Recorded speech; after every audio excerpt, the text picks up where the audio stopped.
பங்குனி உத்திரம் என்றாலே பலருக்கும் காவடியும் பால்குடமும் தான் நினைவுக்கு வரும். ஆனால் முருகப்பெருமானுக்கு ஏற்றப்படும் தேன் தினைமாவு விளக்கின் பின்னணியில் பல ஆயிரம் வருடங்களாக ஒளிந்திருக்கும் அந்த மாபெரும் பிரபஞ்ச ரகசியம் உங்களுக்கு தெரியுமா? தேவசேனாபதியான முருகப்பெருமான் தெய்வானையை மணந்த இந்த நன்னாளில் ஏன் நாம் வேடர்குலப் பெண்ணான வள்ளியின் அடையாளமான தினைமாவில் விளக்கேற்றுகிறோம்? இதற்கும் நமது தலையெழுத்தை மாற்றுவதற்கும் என்ன சம்பந்தம்?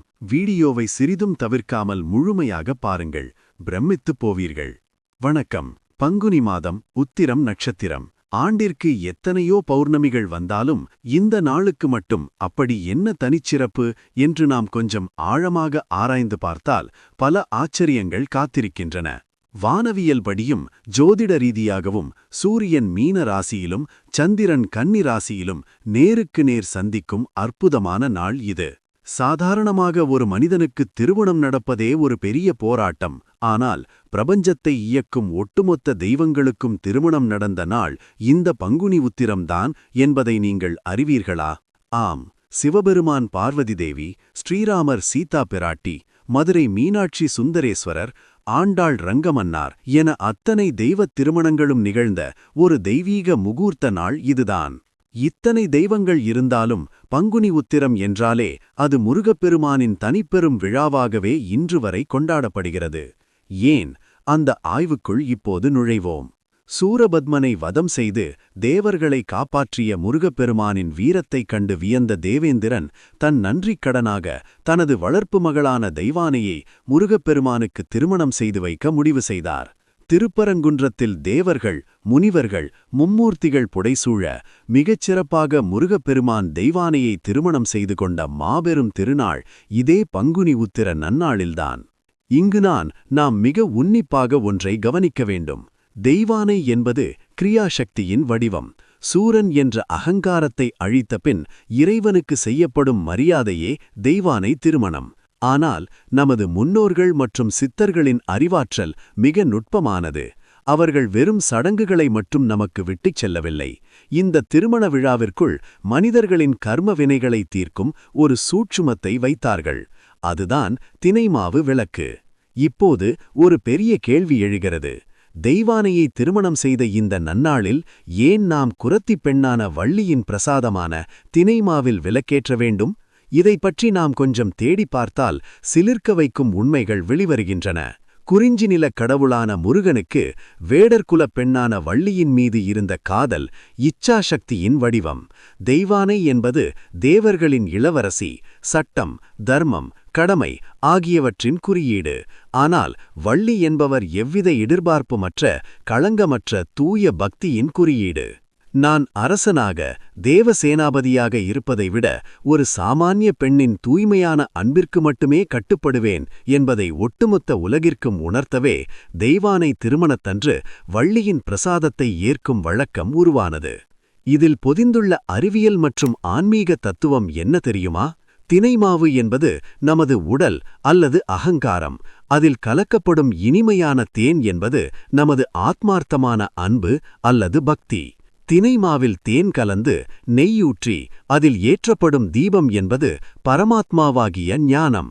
கடினமான நமது மனதை, தினையை அன்பினால் பிசைந்து நெய்யாகிய சிந்தனையை ஊற்றி இறைவனிடம் சரணடைந்தால் அவர் நமக்கு ஒளி வீசும் ஞானத்தை வழங்குவார்.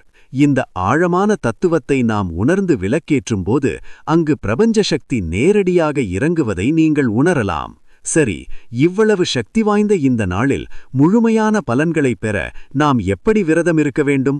பங்குனி உத்திரத்தன்று அதிகாலை பிரம்ம முகூர்த்தத்தில், அதாவது காலை 4:30 முதல் 6 மணி வரை எழுந்து தலைக்கு குளித்துவிட்டு வீட்டின் பூஜை அறையை தூய்மைப்படுத்த வேண்டும்.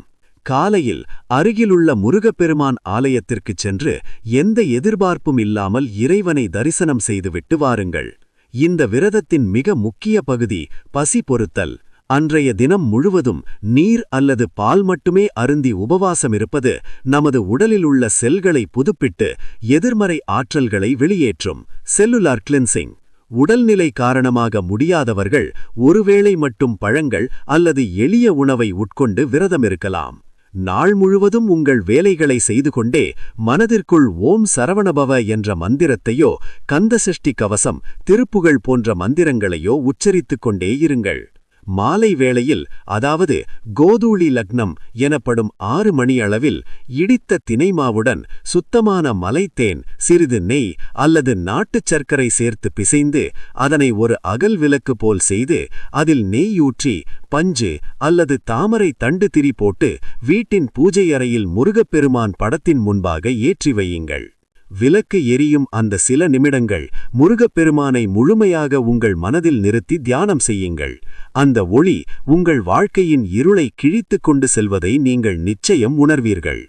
இந்த விரதத்தை முழு மன தூய்மையோடும் நம்பிக்கையோடும் இருப்பவர்களுக்கு முருகப்பெருமான் என்னென்ன பலன்களை வாரி வழங்குகிறார் என்று பலருடைய வாழ்க்கையை ஆராய்ந்து பார்த்தால் ஆச்சரியமாக இருக்கிறது. முதல் மற்றும் மிகப்பெரிய பலன், திருமணத் தடை நீங்கும். செவ்வாய் தோஷம் உள்ளவர்கள் எத்தனை வருடங்களாக திருமணத்திற்காக காத்திருந்தாலும் இந்த ஒரு நாள் விரதம் அவர்கள் ஜாதக கட்டங்களில் உள்ள தடைகளை உடைத்து விரைவில் கெட்டிமேளம் கொட்ட செய்யும் என்பது பலருடைய அனுபவ உண்மை. இரண்டாவது, குடும்ப ஒற்றுமை. தெய்வானை முருகன் திருமண நாளாகியால் பிரிந்து வாழும் கணவன் மனைவி அல்லது குடும்பத்தில் தொடர்ந்து சண்டைகள் இருப்பவர்கள் இந்த விரதத்தை மேற்கொண்டால் அவர்கள் வாழ்வில் அமைதியும் ஒற்றுமையும் திரும்பும். மூன்றாவது, குழந்தை பாக்கியம் மற்றும் தொழில் வெற்றி. நீண்ட நாட்களாக குழந்தை செல்வம் இல்லாதவர்களுக்கு முருகப்பெருமானின் அருளால் சற்புத்திர பாக்கியம் கிடைக்கும். மேலும் கடன் தொல்லைகள் தீர்ந்து செய்யும் தொழிலில் மாபெரும் வெற்றியும் லாபமும் கிடைக்கும்.